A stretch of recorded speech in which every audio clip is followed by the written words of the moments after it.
So my name is Coralie Hykes. I was diagnosed with ALL end of December 2013, and I've been cured in 2017. The symptoms was I had a lot of bruises, huge bruises around my body that was really coming out of nowhere. So it was something I had to check, and I noticed a lot of fatigue for several months. And so after I went to the doctor, I got some blood tests, and an hour later, they called me back and said I had to go to the hospital and get admitted immediately because my blood was so low that they were worried I could get a heart attack. So that was very scary. And at the time, I didn't think anything about it. I thought like maybe I had some sort of anemia or something like that. But very quickly, they said that everything was super low, like the blood cells, or the white cells, the platelets. So they suspected leukemia. And that's how I found out that I had blood cancer. And then I stayed 5 weeks the first time in the hospital for the first round of heavy chemo. That was the most challenging for me because I was already tired and weak. And I would say maybe a week after the first round of heavy chemo, I was really, really weak and tired. And so I was just sleeping basically. I barely had the energy to do anything else but to eat. I was able to eat on my own, but I lost a lot of weight. I lost my muscles. So it just felt like, I don't know, like I'm not sure how long I was kind of out in another world, but it felt like a week or so.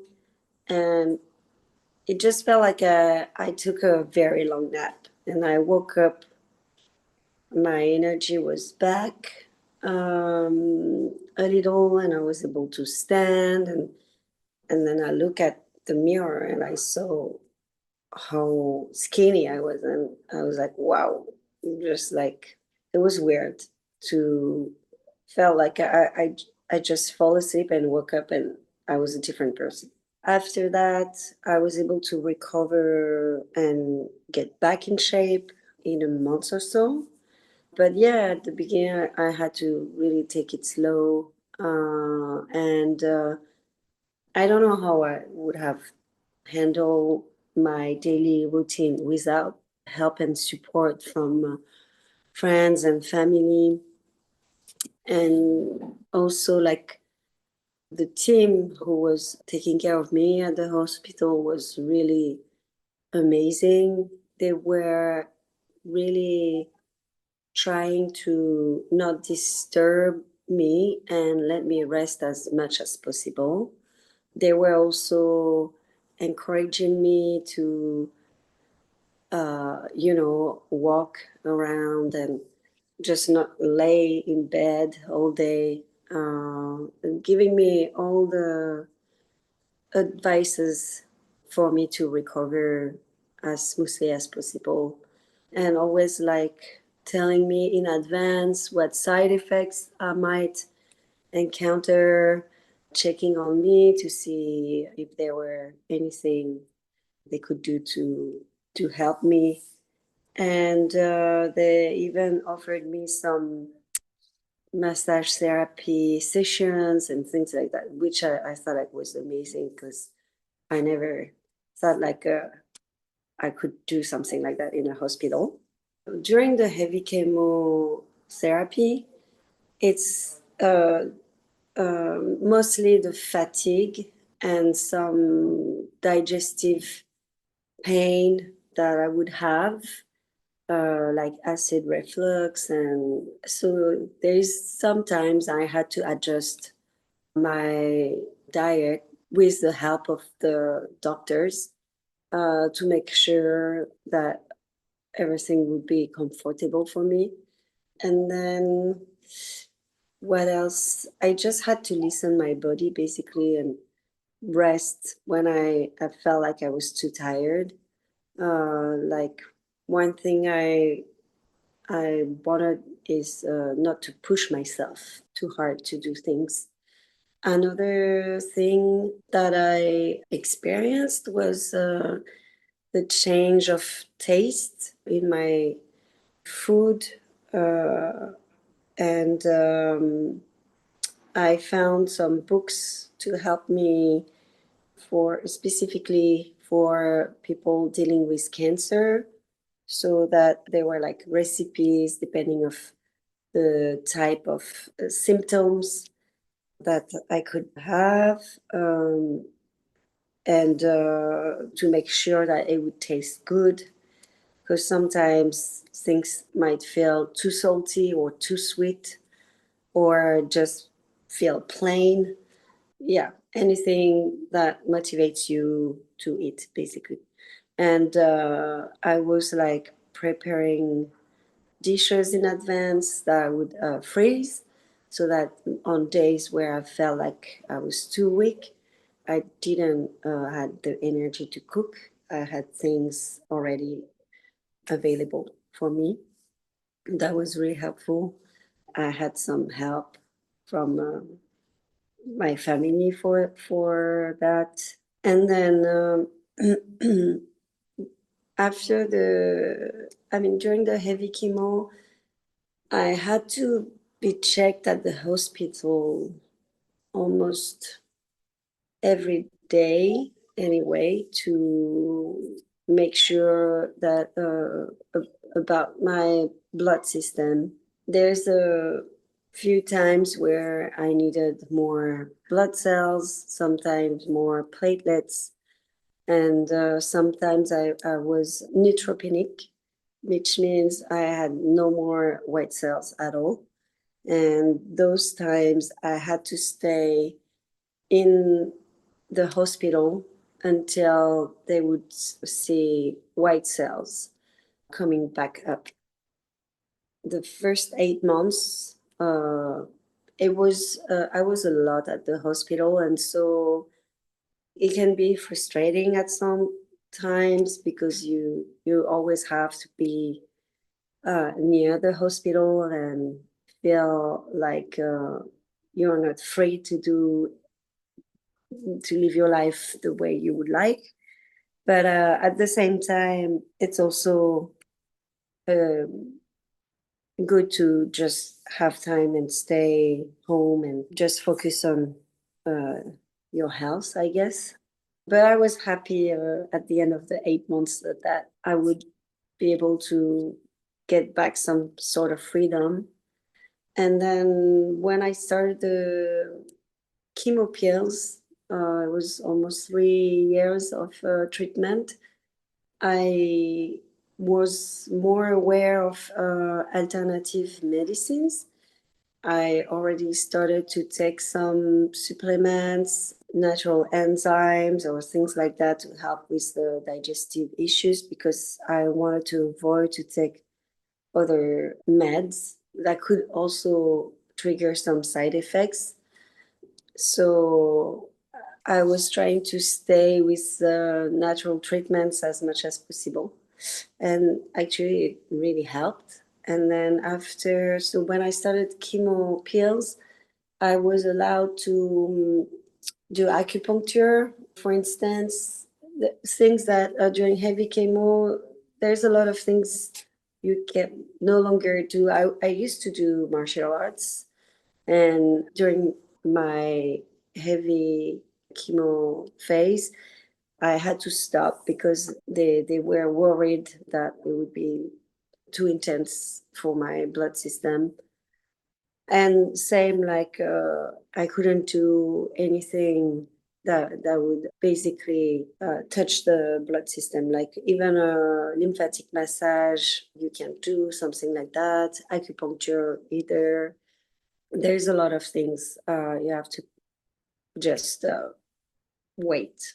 And so when I was able to do the acupuncture, it definitely helped me with all the digestive issues and all. I started the infrared therapy too. That was really soothing for me. And every time I would see something off, I would try, natural supplements recommended by doctors specialized in alternative treatment. And in my case, it was really helpful. There were like an office of alternative medicine that was connected to the main hospital where I was treated. And so they had access to all my file and historic. And so that was really easy for me to communicate with them and be helped. And one of the things, for instance, at some point, I felt like I had some loss of memory, hard time to focus, always tired, more than usual. And I saw someone who said that my thyroid was a bit low, even though it was still in the normal range. And he suggested some supplements to boost the thyroid first.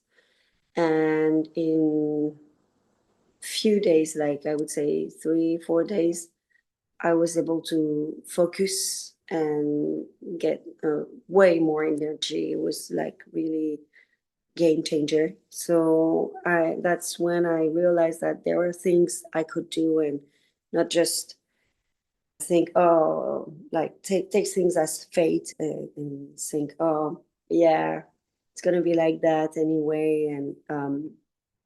And so I was always seeking ways to alleviate some of the side effects of the chemo that I had at the time.